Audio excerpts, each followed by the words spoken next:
So I believe I came up with a new saying. Coal notes Christians or coal notes heretics.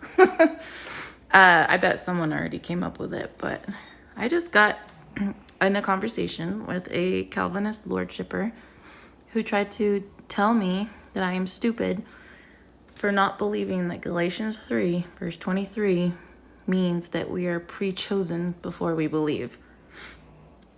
And it says, before faith came, we were kept under the law, shut up unto faith, which should afterwards be revealed. Wherefore the law was our schoolmaster to bring us unto Christ, that we might be justified by faith. So, obviously, I think anybody could tell that was for the Jews under the law before Christ came. And then Christ is the faith that came himself, Christ himself. And so apparently I'm dumb because Galatians is primarily a Gentile church, which is true. But Galatians 1, 2, and 3 are all a part of one single letter. And, Paul in Galatians 1 and 2 dives deep into the Jew he was, some Gentile believers that were with him,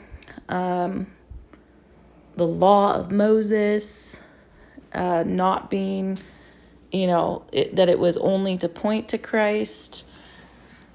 He has a very Jewish theme to start it off with because obviously Judaizers were entering Galatia who were thinking they were under the law. So Paul tells them what it was even for. And so apparently Paul's not allowed to educate Gentile believers on what Jewish traditions or the Jewish law was for. So that means, it's just crazy. So yeah, these are definitely cold notes Christians. I don't think hopefully he goes and reads the first 2 chapters because it's all one letter. You can't just skip over stuff, guys. Calvinists.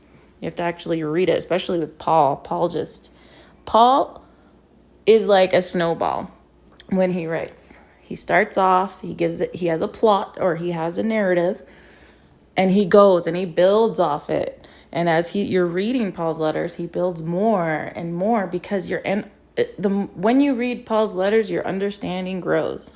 He's very meticulous with his words, and he's very smart. So, I don't know. I just thought that was funny. I'm like, you remind me of the kids in school, which was probably like myself, who would do anything not to read a book, but pass. And then usually they end up failing. So this is funny. And keep the Bible in mind with this. Cliff notes were not designed to be shortcuts. They were available to students as a means to help them comprehend and understand stories such as Nathaniel's Thorns, Scarlet's Letter, Herman Melville, Moby Dick, William Shakespeare, and Hamlet. However, these booklets worked too well. They became substitutes rather than supplements. From honor roll students to students with special needs, Cliff Notes became the unofficial cheat sheet for the English classes. Most often, the students stopped reading the novels and relied heavily on the booklets. They thought they were getting on an edge. However, the consequences usually showed its ugly head later on in life. Dependence on Cliff Notes may help a student get through the tedious tasks of reading, but it does not improve their reading skills. If one is to improve his or her reading skills, they will have to dive into the novels. Plays and other forms of literature that Cliff Notes attempt to explain, there's no real way around it. They need to see the language and terminologies in action. They need to read about the plot. They get to know the characters and ultimately find the themes on their own. How true is that about reading the Bible or studying? And to me, our teachers are like Cliff Notes. They're our Cliff Notes, and they're great. And they kind of show us things that we maybe missed or a little bit deeper understanding. But to rely on them solely, again, it's going to rear its ugly head at some point, right?